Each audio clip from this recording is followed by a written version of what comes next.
Audio Jungle.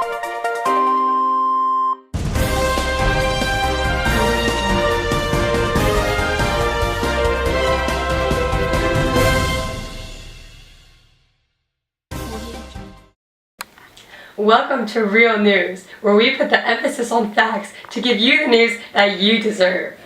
Tune in later for the latest news stories, an interview with our special guest Realism, and the long-anticipated debate between realism and romanticism. But first, let's look at the weather.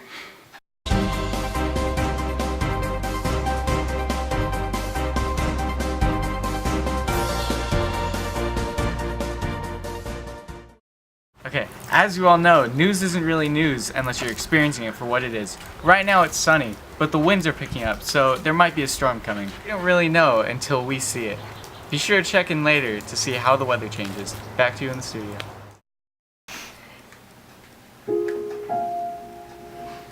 Welcome back to Real News, where we tell you news based on facts and facts only. Today we'll be turning the time over to our economist, Trudy, and she will be talking about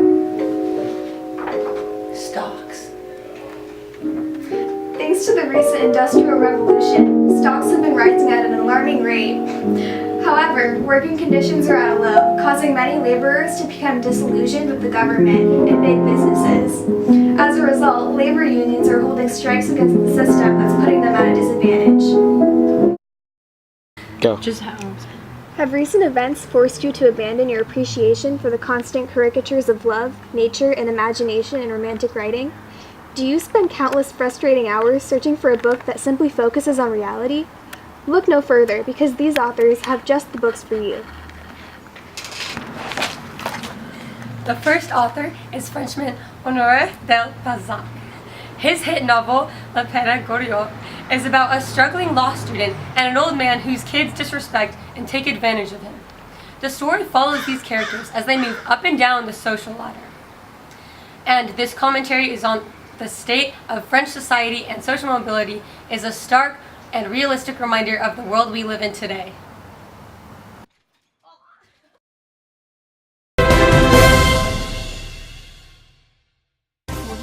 The wind has really picked up. I did not believe it until I saw it. Stay indoors. If you go outside, you will know what I'm talking about.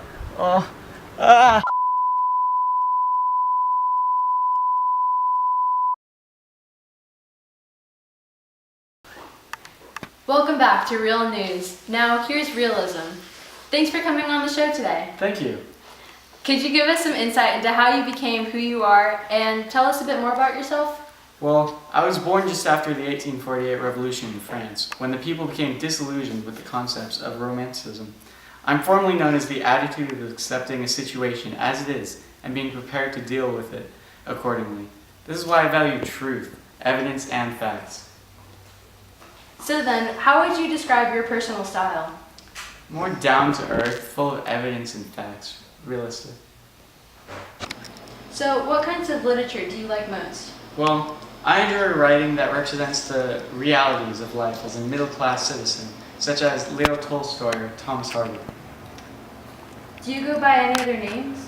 As a matter of fact, I do. I go by rationalism and pragmatism as well. So realism, can you please tell us about your views on God?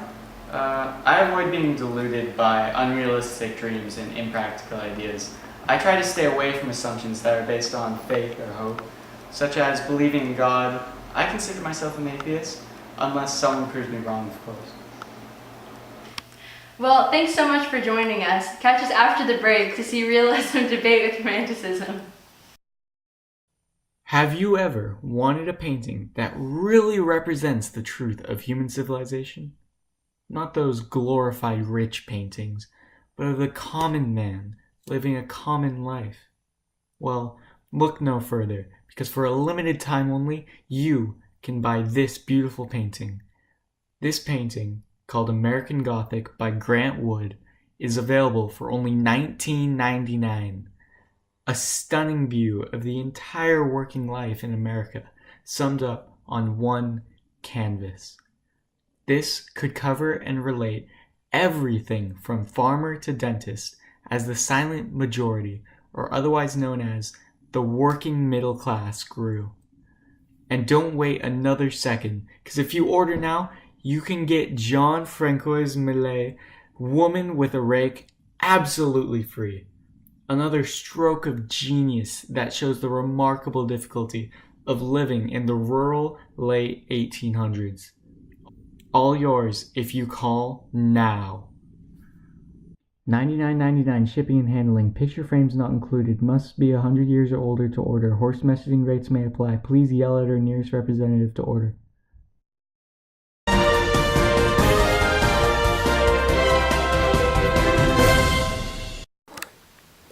Ladies and gents, this is the moment you've waited for. Been searching in the dark, your sweat soaked through the floor.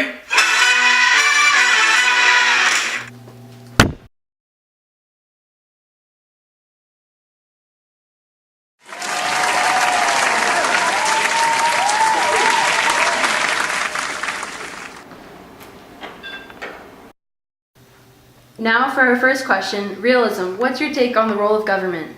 There are problems all around us. The government shouldn't be sugarcoating things. We should be looking at the current problems we have with our people.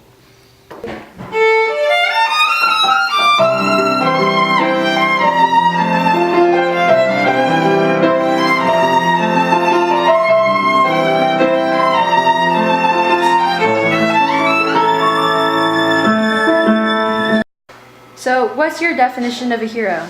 My definition of a hero? He's someone who gives me the facts just the way they are. Someone who represents the common working man. Someone like a high school English teacher who never drops the ball. Go. Catch the ball! Catch the ball!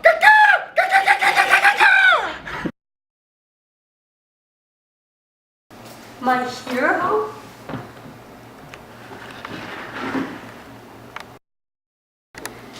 So, realism. How do you view mankind? I think life is what you make out of it. Humans ultimately have the choice over their fate.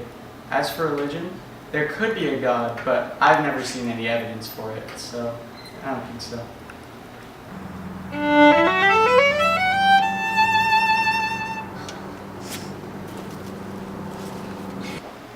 Thank you both for coming out tonight for this much anticipated debate. Could you leave us with a few words of wisdom?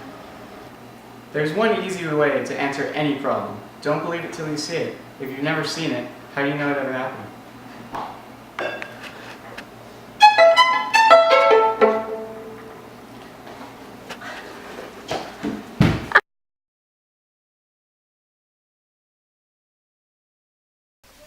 This is so simple, even a kid can understand it. Normally, literature from the realist era portrayed upwardly mobile middle-class citizens that depicted real-life conditions. Themes such as individualism, hard work, and perseverance were portrayed through character dynamics or current conflicts of the time.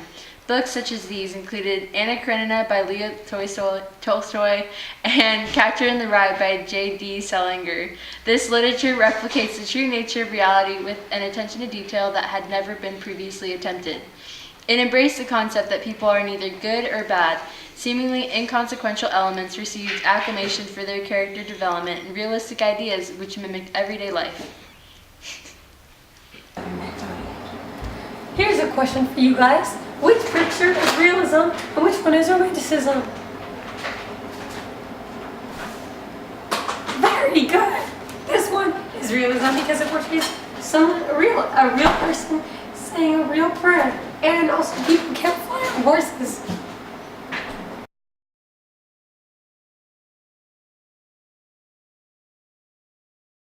In music, the realism movement was known as verismo, which means reality in Italian. Two of the most popular composers from that era were Dmitri Shostakovich and Jean Sibelius. Thanks for watching Real News, where we emphasize facts to give you the news that you deserve. Join us next time as we follow a sleep-deprived high school student in How to Complete a Log the Night Before It's Due.